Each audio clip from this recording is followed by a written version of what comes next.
65 000 la SM en faisant trade. 65 000 euros. Quand j'ai acheté ma 2 chevaux, francs. 65 000 francs la SM, et quand j'ai acheté ma 2 chevaux 6 à 73, elle était banquette séparée à 11 000 francs. Et j'avais demandé les deux prix en 73, 65 000 et 11 000. Bon, j'ai pris 11 000 parce que j'avais pas lu. Donc voilà, c'est ce que nous expliquait Eric.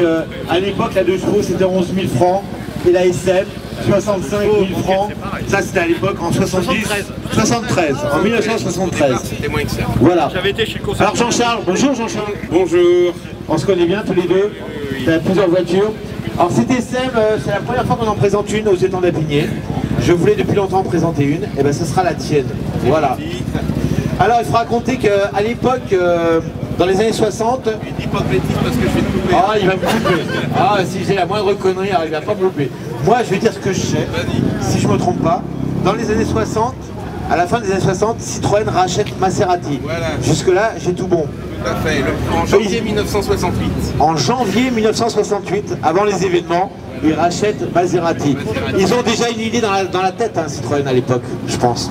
Oui, il voulait faire une GT parce que, petite précision, la SM est la dernière GT française.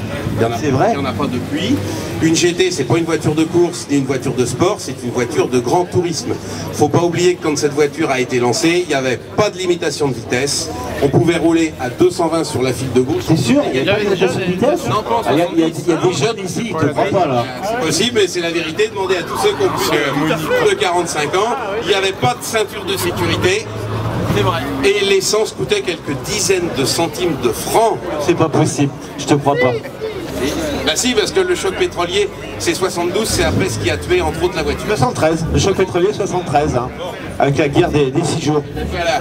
Et donc comme Citroën avait racheté Maserati, petit aparté, puisque j'ai le micro de 2 minutes, Maserati a appartenu à Citroën jusqu'à ce que Citroën dépose quasiment le bilan et soit racheté par Peugeot. Peugeot, très rigoriste, a commencé par vendre les danseuses, et les danseuses c'était Maserati. C'est dommage parce que ce sont des voitures exceptionnelles aujourd'hui.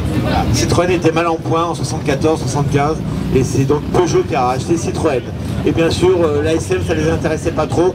Et d'ailleurs, je crois que les dernières SM, tu vas me dire si je me trompe, c'est Guy Ligier qui les a assemblées. Tout à fait, elles ont été assemblées les 2 dernières années chez Guy Ligier, à côté de Vichy. Donc j'en connais un peu à Rayon. Bon, alors, au niveau de ce fameux moteur, ce V6, on a dit pas mal de mots, son su, tout ce qui est vrai, tout ça. Alors, ce qui est vrai, c'est que c'est un véritable V6 qui a été conçu spécifiquement pour la SM, puisque S veut dire sport et M Maserati. C'est pas ce qui pourrait laisser courir dans la tête. SM, pour moi, ça veut dire autre chose, mais bon. Donc c'est un vrai V6 qui a été conçu spécifiquement. C'est le V6 le plus petit qu'on ait jamais construit dans l'automobile, puisque le bloc moteur fait moins de 40 cm. Je vous ouvrirai le moteur pour vous expliquer 2-3 trucs après. La cylindrée 2 litres 7, 180 chevaux, une boîte 5, 4e et 5e surmultipliée, et à 3 carburateurs double corps, et ça donne une vitesse de pointe de 220 en 1970. Après, il y a eu un 3 litres. Il y a eu le 3 litres pour les boîtes automatiques. Uniquement. Oui, et les versions américaines. La version américaine, c'est un peu à part, hein, c'est vrai.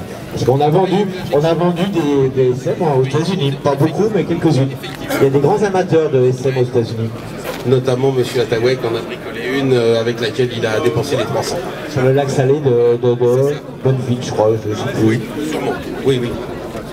Autrement, dans les spécificités de cette voiture, la caisse était emboutie chez Chausson. Pour ceux qui ont plus de 40 ans, Chausson c'était un fabricant d'autobus et d'autocars. Exactement. Aujourd'hui, Chausson c'est un fabricant de camping-cars. Donc la caisse était... Avant les autocars, c'est radiateur. Peut-être, là je sais pas tout. Donc la caisse était emboutie chez Chausson. La vitrerie était fabriquée par Saint-Gobain. La SM est la première voiture de série à avoir été équipée d'un pare-brise en triplex collé. Les vitres latérales sont légèrement bombées pour suivre l'arrondi de la carrosserie. La vitrine de phare était réalisée par Sibier. Le groupe motopropulseur était Maserati et le tout était monté artisanalement chez Citroën. J'ai rien à dire, moi. Si, j'ai des petits trucs à te dire quand même. C'était la première traction à avant hein, à atteindre les 220 km/h. C'est vrai ça aussi? Si tu le sais, je ne te contredirai pas. C'est vrai. La traction avant la plus rapide du monde à l'époque.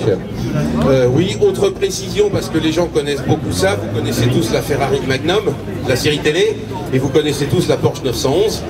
En 1970, quand cette voiture était commercialisée, elle coûtait 1000 francs, c'est-à-dire 150 € de l'époque, moins cher que 911, et 3000 francs de moins, c'est-à-dire 450 € que la fameuse Ferrari Magnum. C'était le très très haut de gamme.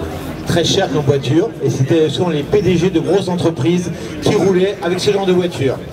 Qu'est-ce qu'on peut dire encore sur cette voiture, qui bien sûr elle a toutes les assistances de l'époque de Citroën, et notamment une première également, la fameuse direction asservie. Alors c'est quoi la direction asservie? Un rappel asservi.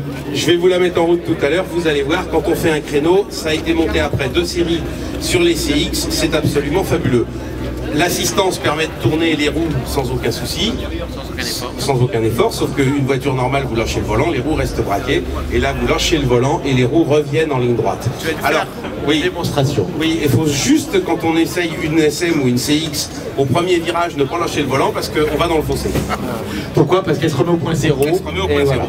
Exactement. Moi j'ai eu des CX, j'avais la même direction, et c'est génial comme direction. Franchement, c'est absolument génial. Il y a un petit temps d'adaptation, c'est sûr. Alors, le moteur est très reculé dans l'habitacle. Voilà. Centre à l'avant, on peut dire. Voilà. Pour essayer de recentrer au mieux les masses, le moteur est monté le plus en arrière possible. Il est donc monté en arrière des roues avant. Voilà. Comme sur la DS, la boîte est montée en avant du moteur. Et pour recentrer, et pour recentrer les poids, les freins avant sont inboard. Ils sont montés en sortie de boîte. D'accord. Et le réservoir qui fait pratiquement 100 litres est sous la banquette arrière. 100 litres sur le réservoir? Il fait 90 litres plus la goulotte. Ouais, d'accord, on arrive à 100 litres. Quand tu fais le plein, ça chiche. Oui, je fais rarement le plein, j'en ai plus souvent. Mais en consommation moyenne, étant donné que moi je l'utilise quand même, c'est une voiture que j'ai achetée il y a 8 ans, j'ai fait 19 000 km et je suis à 12 litres de moyenne. Ça reste raisonnable pour ce genre de voiture? Pour une voiture qui a été conçue il y a 50 ans, oui, tout à fait. C'est plus que raisonnable. Surtout, encore une fois, que la 4e et la 5e sont surmultipliées. La 4e aussi? Oui, la 4e aussi. Ok. Et je vais juste vous montrer les roues et vous allez voir. Alors, on va faire une démonstration.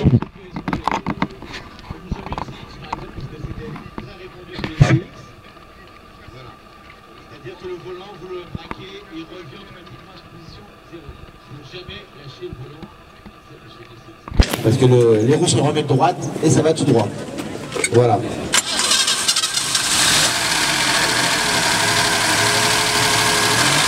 Donc celui de l'extraction, je vais faire un peu, voilà. On attend que ça monte en pression.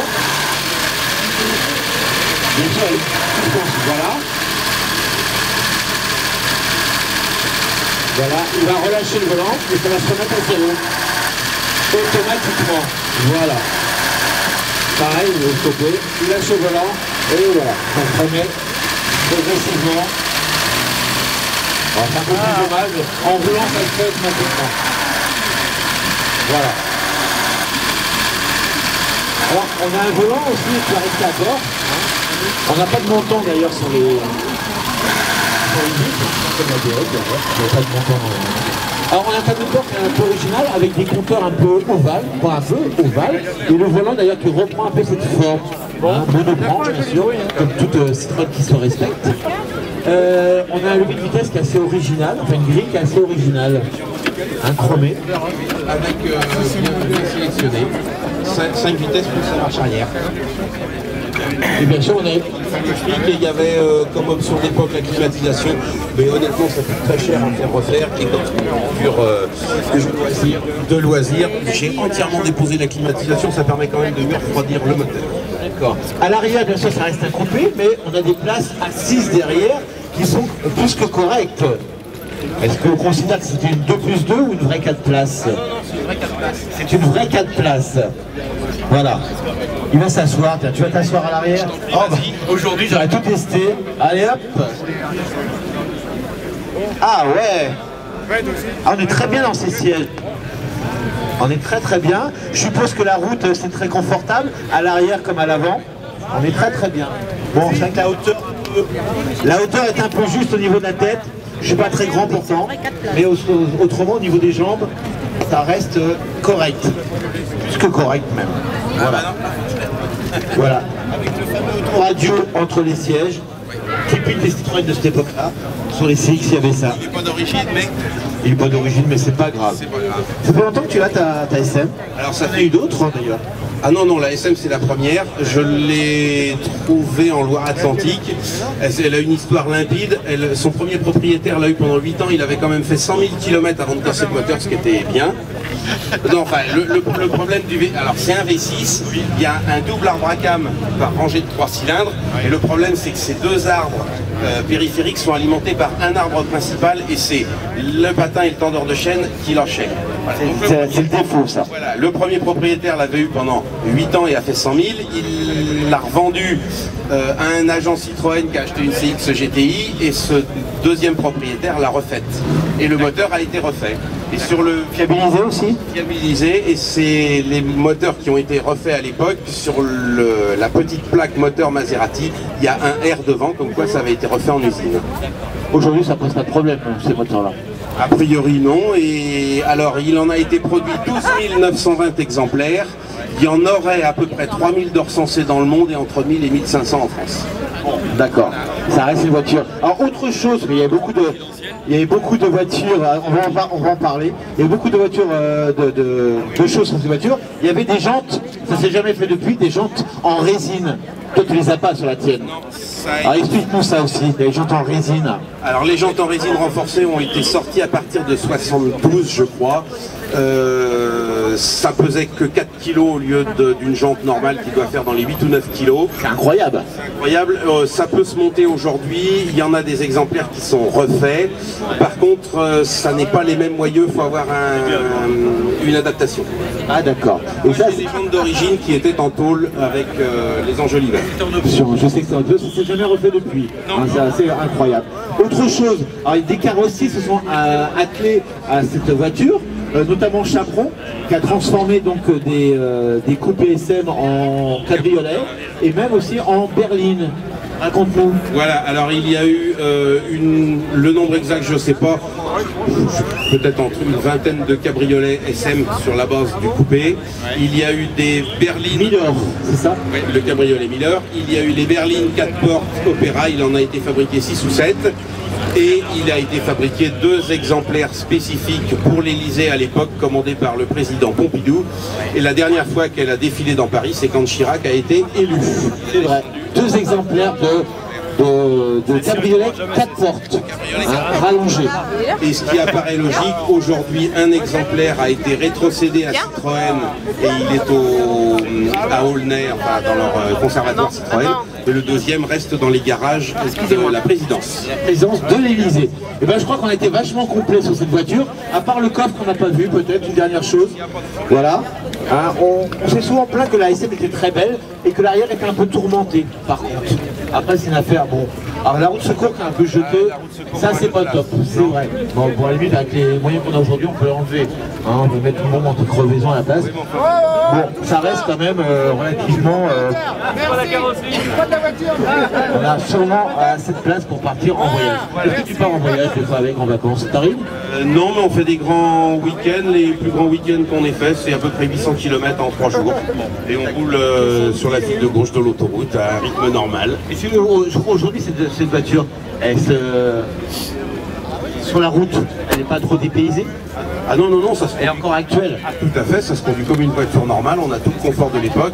La seule chose par rapport aux voitures modernes, eh ben, c'est un peu plus bruyant. Mais comme toutes les voitures qui sont ici aujourd'hui ou qui ont plus de 30 ans. Voilà. Et ben on a été complet sur une voiture qui donc est sortie en 69, hein, je vous rappelle. Elle a été produite de 70 à 75. 70 à 75, voilà. Merci Jean-Charles. On a été vachement complet. Et là on a un propriétaire qui connaît le sujet sur le bout des doigts, franchement. Et c'est vrai que c'est une superbe voiture. On va laisser repartir. On va laisser repartir pour éviter de faire attendre le monsieur qui est derrière. Voilà. Et comment vous trouvez ça hein, ça fait partie du patrimoine français. Même si le moteur est italien. Ça reste une voiture aujourd'hui assez mythique là. Citroën SM. Voilà, aujourd'hui on en avait une. et c'est la première fois qu'on la présentait aux étangs d'Apigné. Voilà, merci, bravo, on peut l'applaudir. Applaudissez-le. Au revoir.